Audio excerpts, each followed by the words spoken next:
Welcome to History with Herodotus, where the sands of time reveal the treasures of our collective past. Today, we embark on a fascinating journey through the Andes to explore the majestic tale of the rise and fall of the Inca Empire. This epic story is woven from the threads of myth, conquest, and cultural brilliance, set against the backdrop of one of the most breathtaking landscapes on Earth. In the early 13th century, the highlands of Peru were home to a myriad of small tribes and city-states, each with their own distinct culture and traditions. Amidst this tapestry of diverse peoples, a humble village named Cusco would eventually give rise to the mighty Inca Empire. The story begins with the legendary founder of the Inca dynasty, Manco Capac, who, according to myth, was sent by the sun god Inti to establish a new city. With his sister and wife, Mama Oclo, Manco Capac is said to have emerged from the sacred lake of Titicaca, bearing the golden staff of power which would guide him to the site of the future capital. As we delve into the formative years of the Inca people, we find a society deeply rooted in agriculture, with a profound reverence for the natural world. The Incas were master farmers, cultivating the challenging terrain of the Andes with ingenuity and precision. They built elaborate systems of terracing, which not only allowed them to farm the steep mountain slopes, but also created a dramatic landscape of intricate beauty. The sacred valley of Cusco, with its fertile soil and mild climate, became the heartland of Inca civilization, where the rhythms of nature were intertwined with the rhythms of human life. The early Incas were also skilled craftsmen, weaving exquisite textiles from the wool of llamas and alpacas, and fashioning tools from copper and stone. Theirs was a world of vibrant color and texture, where every object, from the simplest pottery to the most intricate ceremonial garment, was imbued with spiritual significance. As we explore the daily life of the Inca people, we find a rich tapestry of rituals and ceremonies designed to honor the gods and maintain the delicate balance of the universe.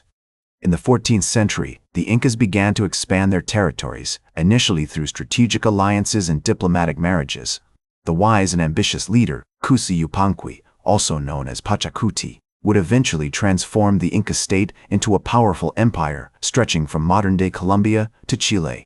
Under his visionary leadership, the Incas developed a sophisticated system of governance, with a strong emphasis on social welfare, public works, and military organization.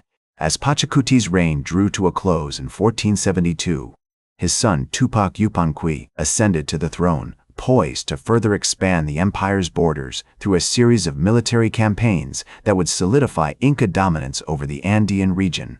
The Incas' lightning-fast conquests were facilitated by their extensive network of roads and trails, known as the Capacyan, which spanned over 25,000 miles, allowing for rapid communication, trade, and troop mobilization. One notable example of Tupac Yupanqui's military prowess was his campaign against the Quimu Kingdom, a powerful and sophisticated state that had long resisted Inca overtures. In 1476, Tupac Yupanqui led a massive army into Timor territory, utilizing innovative tactics such as clever use of terrain and strategic ambushes to outmaneuver the Timor forces. The eventual capture of the Timor capital, Chan Chan, marked a significant milestone in the expansion of the Inca Empire, as it provided access to the rich coastal resources and trade networks of the region. The Incas' military successes were often accompanied by grand ceremonial displays designed to awe and intimidate their vanquished foes. For instance, during the conquest of the Cañari people, Tupac Yupanqui ordered the construction of a magnificent temple in the city of Tumabamba, which was adorned with gold, silver, and precious stones. This imposing structure served as a testament to Inca power and wealth, while also underscoring the empire's commitment to spreading its distinct cultural and spiritual practices throughout the conquered territories. As the Inca Empire continued its relentless expansion, it encountered an array of diverse cultures, each with their unique traditions and customs. The Incas' response to these encounters was often characterized by a pragmatic blend of tolerance and assimilation. For example, during the conquest of the Quechua-speaking peoples, the Incas adopted certain aspects of their language, incorporating it into their own administrative and ceremonial practices. This syncretic approach allowed the Incas to establish a sense of shared identity with their subjects, while also promoting the spread of their imperial ideology. The reign of Tupac Yupanqui's son, Huayna Capac, which began in 1493, marked a period of significant cultural and architectural achievement for the Inca Empire. During this time, the Incas undertook a series of ambitious construction projects, including the renovation of the Coricancha Temple in Cusco, which was transformed into a dazzling spectacle of gold, silver, and precious stones. This grand structure served as the spiritual epicenter of the empire, hosting elaborate ceremonies and rituals that reinforced the Inca emperor's divine authority.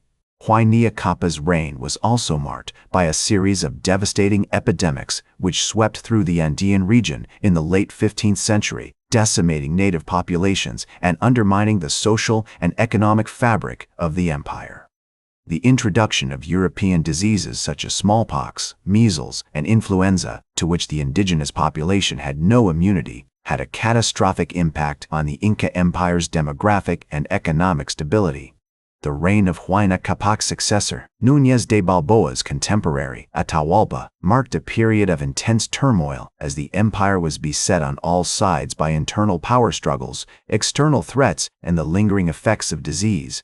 In 1531, the Spanish conquistador, Francisco Pizarro, arrived in Peru, seeking to exploit the empire's weakened state for his own gain. Atahualpa, confident in the might of his empire, initially received Pizarro with a mix of curiosity and contempt. But ultimately, the Spanish proved too cunning, and Atahualpa was captured and executed in 1533. The fall of the Inca Empire was swift and decisive, as the Spanish exploited the divisions within the empire, leveraging their superior military technology and tactics to devastating effect. The last stronghold of Inca resistance, the city of Vilcabamba, fell in 1572, marking the end of the empire's formal existence. Yet, even as the empire crumbled, its legacy endured, a testament to the ingenuity, creativity, and resilience of the Andean people. As the Peruvian historian Maria Rosworowski once observed, the Inca Empire was not just a collection of territories and peoples, but a complex web of social, economic, and cultural relationships that continue to shape the identity of the Andean region to this day. In the centuries that followed, the memory of the Inca Empire would be invoked by successive generations of Andean people as a symbol of resistance against colonialism, imperialism, and oppression. The empire's legacy can be seen in the vibrant textiles, ceramics, and metalwork that continue to be produced in the region, as well as in the enduring traditions of agriculture, architecture, and spirituality that have been passed down through the centuries. Today, the Inca Empire is remembered as a testament to the power and creativity of human civilization, a reminder that even the most seemingly invincible empires are ultimately subject to the forces of history. That's all for today's History with Herodotus. Remember to like, share, and subscribe. And until next time, remember that, to understand the present, we must first understand the past.